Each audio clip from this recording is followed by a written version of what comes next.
50% grant state government ఇస్తూ loan మరో 50% loan ఇప్పిస్తూ వీళ్ళందరికీ కూడా మంచి చేసి వీళ్ళ కాళ్ళ మీద వీళ్ళు నిలబట్టే గొప్ప అడుగు పడి ఉండేది. రాష్ట్ర ప్రభుత్వం నిజంగా మారింది. ఈరోజు జరుగుతూ ఉన్నది ఏంటంటే ఫిషింగ్ హార్బర్లు మనం ఎవరైతే మత్స్యకారుల కోసం మనం కట్టించాలని మనం అనుకుంటే ఆ ఫిషింగ్ హార్బర్లు ఇవాళ స్కాములు చేస్తూ అమ్ముతున్నారు. జువెల్దిన్న ఫిషింగ్ హార్బరు చేపల కోసం పోయే మత్స్యకారులకు బోట్లు కొనిచ్చి ఆ బోట్లను పార్కింగ్ చేసేదానికోసం ఆ హార్బర్ను వాడాల్సిన చోట ప్రైవేటుకు చంద్రబాబు నాయుడు స్కాములు చేస్తూ అమ్ముతా ఉన్నాడు. నిజంగా ప్రతి మత్స్యకారు సోదరుడు కూడా ఆలోచన చేయాల్సిన అవసరం వచ్చింది. రాష్ట్రంలో ఉన్న ప్రతి పేదవాడు కూడా ఆలోచన చేయాల్సిన పరిస్థితి కూడా ఉంది. నిజంగా ఎంత దారుణంగా ఉంది ప్రభుత్వం అంటే మన ప్రభుత్వంలో మంత్రి సిదిరి అప్పలరాజు మత్స్యకార మంత్రి మన ప్రభుత్వంలో ఈరోజు మత్స్యకారులను చంద్రబాబు నాయుడు ప్రభుత్వం ఎంత దారుణంగా హింసిస్తూ ఉంది అంటే చిన్న ఎగ్జాంపుల్ ఆ సిదిరి అప్పలరాజు కథ వింటే సిదిరి అప్పలరాజు కొడుకు 18 ఏళ్ల పిల్లోడు. సిదిరి అప్పలరాజు డాక్టర్, పలాస ఎమ్మెల్యే, మంత్రి, ఫిషింగ్ మంత్రి మన ప్రభుత్వంలో. సిదిరి అప్పలరాజు కొడుకు 18 ఏళ్ల పిల్లోడు బైకు తోలుతా ఉండి కర్మవశాత్తు బైకు తోలుతా ఉండి ఎవరిలో గుద్ది బైకు తోలుతా ఉండి ఒక మనిషి చనిపోయాడు. యాక్సిడెంట్లు అవుతూ ఉంటాయి. చేసింది నేను కరెక్ట్ అని నేను చెప్పను. బట్ ఆ పిల్లోడు 18 ఏళ్ల పిల్లోడు బైక్ తోలుతా ఉండి ఆ పిల్లోడికి ఏం తెలుస్తుంది? ఒక్కొక్కసారి జరుగుతాయి. జరిగినప్పుడు నువ్వేం చేస్తా ఉన్నావు? ప్రభుత్వం ఏం చేసిందో తెలుసా?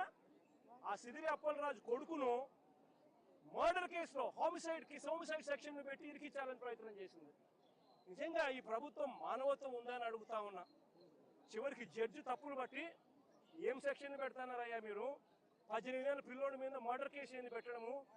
అరే యాక్సిడెంట్ అయ్యింది, తప్పు జరిగింది, అది మర్డర్ కేసు పెట్టడం ఏందయ్యా అని చెప్పి జడ్జు తిట్టి సెక్షన్ మార్పించింది. అంటే ఎంత దారుణంగా జరుగుతూ ఉందని ఆలోచన చేయమని అడుగుతా ఉన్నా. జువెల్దిన్నెలో మత్స్యకారులకు ఇబ్బంది కలుగుతా ఉన్న పరిస్థితుల్లో తమిళనాడు నుంచి తమిళనాడులో బోట్లు వచ్చి మన మత్స్యకారులకు ఇబ్బంది పడతా ఉంటే ఆ బోటును మన మత్స్యకారులు పట్టుకొని పోలీస్ స్టేషన్కి అప్పచెప్తే ఇడిపించింది ఎవరో తెలుసా? తెలుగుదేశం పార్టీకి సంబంధించిన వీళ్ళే. లోకేష్ గారు అక్కడికి పోతారు నెల్లూరు జిల్లాకు. లోకేష్ పోయిన మరుసటి రోజు బోటు రిలీజ్. బోటు కూడా ఏంది, స్టేషన్లో పెట్టిన బంగారం మాదిరి బోటును స్టేషన్కి అప్పచెప్తే స్టేషన్లో పెట్టిన బంగారం దొంగతనం అయిపోయినట్టుగా బోటు దొంగతనం అయిపోతుంది. దానికి కారణం ఎవరంటే లోకేష్తో పాటు ఇంకొక తెలుగుదేశం పార్టీకి సంబంధించిన ఇంకొక ఎంపీ, రాజ్యసభ ఎంపీ. అంటే మత్స్యకారులు అంటే ఎంత విలువ లేకుండా ఉంది అనేది ఆలోచన చేయాల్సిన అవసరం కూడా ఉంది. ఈరోజు రాష్ట్రంలో నిజంగా ప్రతి పరిస్థితి కూడా ఇదే మాదిరిగానే ఉంది. రాష్ట్రంలో ఈరోజు పిల్లలు సంతోషంగా లేరు. ఫీజు రీయింబర్స్మెంట్ అందడం లేదు. ఈరోజు ఫీజు రీయింబర్స్మెంట్ అందడం లేదు. స్కూళ్ళు అన్యాయంగా తయారైపోయాయి.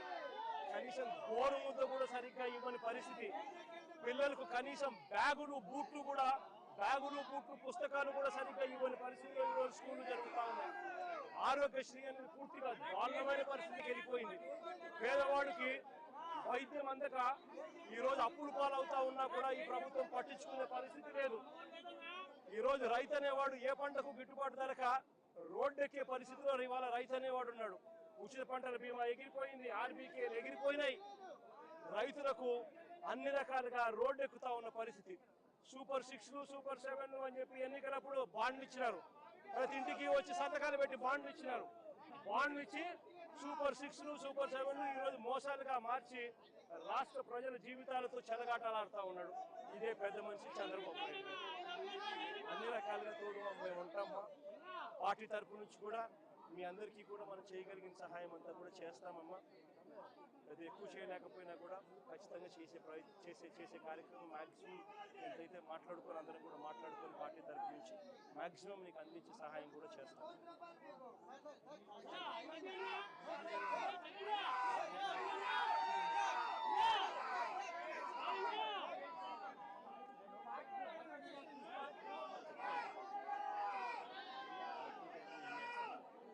చేస్తాం, మాట్లాడుకోవచ్చు.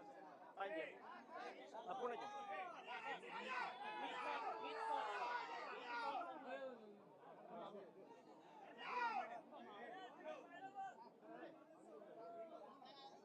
నాలుగు మాటలు ఇంగ్లీష్లో కూడా మాట్లాడుతూ ఇంగ్లీష్ మీడియా కూడా కాస్తో కూస్తో చెప్పే కార్యక్రమం చేస్తాం. The incident which took place in Andhra Pradesh is the most inhumanitarian incident. An incident which took place where 6 fisherman families have lost their lives while they were in the sea, in spite of repeated